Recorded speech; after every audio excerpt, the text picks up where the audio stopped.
If you ever been an extra or a background actor on a TV show or film, what was the craziest thing you witnessed? So back in 2006, when I first moved to Los Angeles, I did background as my full-time job. It was a hustle, but back in the day, you could do it as your full-time job. Anyway, I used to work on How I Met Your Mother a lot. Like I did it like 6 or 7 times because the casting director really liked me. The thing about background work is that they will hire anyone. Apparently, when you get out of jail, they give you a list of companies that will just hire you on the spot. And background is at the top of the list, which honestly, super progressive. Love it. Everyone deserves the right to work. But one day, I'm sitting on the set of How I Met Your Mother, and a guy literally pulls out a crack pipe, lights up, takes a hit, and then offers me a hit of crack.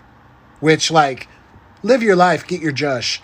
No drug shame for me, but I was like, Neil Patrick Harris, you're the lead of this show. So technically this is not something I witnessed on set. This was something that happened to me while I was working as a TV extra that is both embarrassing and also ridiculous. So back in 2015, I was filming on Doctor Who as a Sister of Khan. Actually, it was while filming this scene right here. That is me. And it was a very small set that day and a very long scene, and I was wearing a lot of layers, and I started to feel hot and woozy, and I realised I was going to pass out. So as I was falling to the floor, I said, "I'm so sorry," and then hit the deck.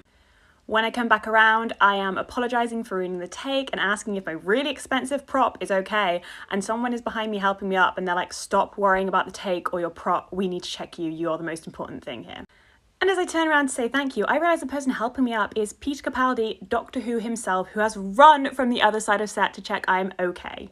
So yeah, I literally got saved by the Doctor, and if anyone at the BBC has that footage, I would like to see it. Okay, so I'm on set for this TV show. I'm in hair and makeup. I'm literally sitting in between two of the stars for the show. And so, the makeup artists are kind of talking to each other around me as they, prepare what they're gonna do. And I hear one of them mention how, she's a little lighter than the actress. And the other makeup artist is like, "Yeah, you're right, but facial features wise, right here, she's a dead match." So they're just talking around me, not to me, whatever. I'm just on my phone chilling. So they start doing my makeup. So I'm half watching them do my makeup, halfway on my phone. And I notice my foundation is getting darker and darker. Now y'all, I'm not shit yet. I have no clout, no pull, no nothing. This job is the first time I've ever had my own little trailer on set. I'm getting special treatment, sitting in between big leagues. And my makeup just keeps getting darker and darker. Before I show these pictures, I'm gonna preface this by saying I was so uncomfortable. I had no idea they were gonna do this to me. And if I knew beforehand, I would not have accepted the job. Me realizing what's going on. Y'all, who thought that this was a good idea? I've honestly been debating telling this story for the longest. Y'all cannot cancel me for it. So I'm originally from Atlanta, Georgia, and I've been an extra a couple of times. One of the last jobs I worked before I moved to New York, I applied for a casting of a 20s African-American woman to play the younger version of an actor in a wedding photo. So I submit my info, my photos. A couple of days later, I get a call and saying I'm booked. So I go in early for a fitting. It's a period piece, so it's like a 1930s wedding dress, really awesome. And then the day that I'm due on set, I have an early call time. I get there, and usually as an extra, there's separate extras, hair and makeup, extras holding, different craft services, all of that from the lead principal cast. For this photo shoot, I actually have my own trailer, and there's a PA to come get my breakfast order, and they take me to hair and makeup, and I'm with the main cast, and it's oh, hold on. Of course, that's when things take a turn for the worst. This isn't really crazy, but I love telling this story. When I was about 14, I was an extra on a show, and one of the characters went to a prep school, and so whenever there were scenes there's a horde of us, and we always came in. So there's this one scene where it's this really cute younger guy, the love interest, talking to the main girl, and me as an extra, I walked past them in front of the camera, and then we were supposed to go into this hallway, and after I walked past, the scene was over, and he also kind of followed in the same direction as me. But the door was locked, so we had to all kind of huddle in this hallway so that it looked like we were just walking in there. And so as he walks past, he just gets right up close to me because we're having to hide. And I was like, "Oh, he smells so good. He smells like strawberries." So I told him, I was like, "You smell so good. You smell like strawberries." And he goes, "Oh, thank you so much. That's so nice." That man was Timothée Chalamet. I didn't know till a few years later. So now he knows he smells like strawberries. We're in love. Did y'all know? So I was extra on Grey's Anatomy, and everyone was so nice. I mean, so nice. Everyone except for... So we were shooting the scene where they're supposed to be taking tests so they could become doctors, and all the extras are in place. They come in, and the director's like, "Okay, everybody, let's go. Let's get in places." And everyone, all of the stars get out of their chairs and they come and get in their place except for her. So she's sitting there and the director's like trying to bargain with her. She's yelling at everybody. She's yelling at her assistant. And then she like storms out and leaves. And all of us are standing there and the director's like, okay, you know, let's take a minute. So they sent the extras into this room and we were like, what the heck?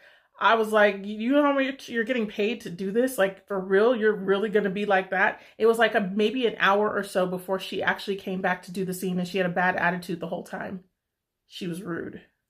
So my first time ever on set for anything was for Stranger Things. 10 out of 10, best summer of my whole life. You only really see me for this mall scene, but I was on set for this and the pool scene where I met Billy. And for the fangirls, yes, I met Joe on like my first day. If you want to find out how I got on set, you can watch my little YouTube video on it, but let me get to the stories. So what they don't tell you about Starcourt Mall, also known as the Gwinnett Mall, which is a pretty dead mall. Nothing really happens there. Someone was literally murdered in this mall like a couple of days or weeks before filming. And we were all pretty sure the only reason she was found is because they had to clear out the mall for filming. And me and a couple other friends were mall workers. I was a Hot Sam girl way in the back. Behind the restaurants, there are these little walkways and storage closets. And one of the PAs informed us the restaurant that my friend was working at was where the dead body was found.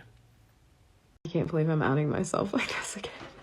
Little known fact, I was on Jerry Springer. Not an extra, I was actually on it. I went with my 2 friends and my baby's dad. Well, to make a long story short, on the day of filming, you are not with your people at all. There's like 4 different rooms and you each get separated into a different room with people that you do not know. So after about 9 hours of not being with the people that I came with, I was tired, I was nervous because I didn't want to go on stage anymore. I was like regretting all my decisions. So then the producer comes up to me before I go on stage and tells me that my baby dad, my boyfriend at the time, had been talking to another girl all day, did not want to stay in the hotel with me that night, and then tomorrow did not want to go home with me. So I was pissed when I went out on stage.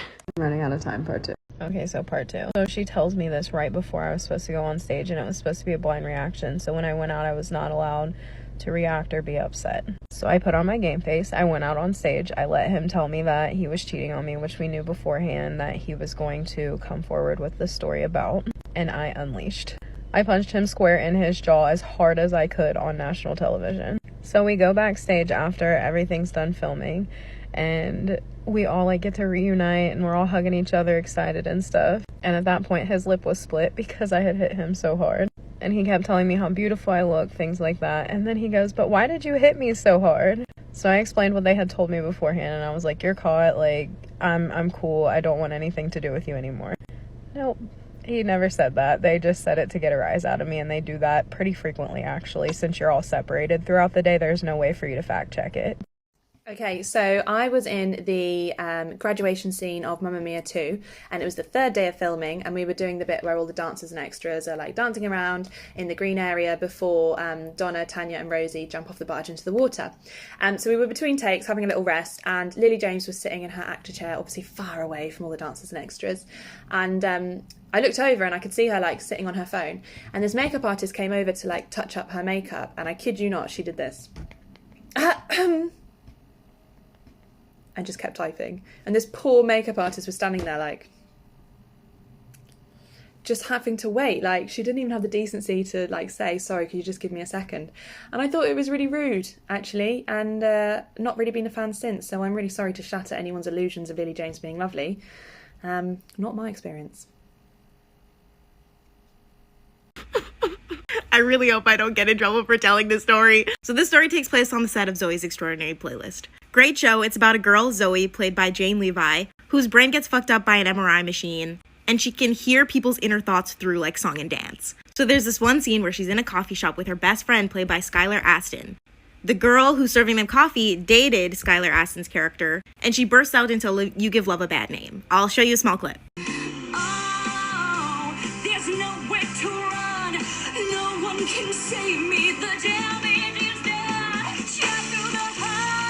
So during that scene where she throws the drink in his face, okay, the floor is wet, we're doing another take. This girl jumps up on the counter to dance, jumps back down, and she fully eats shit. She smashes her face on the counter and then falls behind it. And we're all just like, oh shit. And this is when I realized that actors in Hollywood are kind of terrible people. Okay, so this is part 2 of the extra story. So this girl eats shit behind the counter, and as extras, we're not allowed to do anything. We're not allowed to leave our marks. We're not allowed to do anything. So we're just like, oh shit, what's gonna happen? Jane literally just stands there, like, staring off into space. And then she turns around and walks out. And I was like, you're not even gonna check up on her? And, like, Skylar is, like, mouth covered. He's like, are you okay? Like, not knowing what to do at all. And I'm like, fucking go help her. Obviously, like, the crew is like, oh my god, are you okay? They called an ambulance, everything. Because, like, she was on the ground. Like, I think she spoke, like, 2 words. She was like, yeah, like, I'm okay. But she was like, I don't know if she, like, knocked herself out. Like, couldn't see her. She was behind the counter. But yeah, then the actors just, like, left and never came back. And that was the end of that shooting day. So I used to be a child extra when I was younger, and I used to do a lot of like period dramas for the BBC. I never knew what I was filming ever. I just showed up and they were like, do this, and I was like, okay. We got to the set and this woman said to me, you cannot speak to the lead actress, like you just cannot, no kids allowed. So I heard that and went, I'm gonna speak to the lead actress. After she finished, I went up to her and said, I absolutely loved you in Charlie and the Chocolate Factory.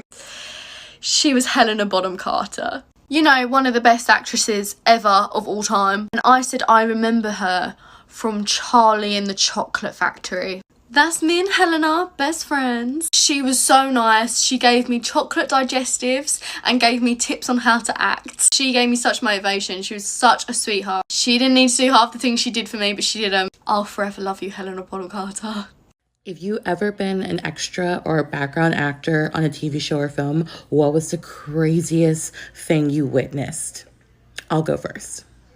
So I live in New York City, and I was an extra in Law and Order.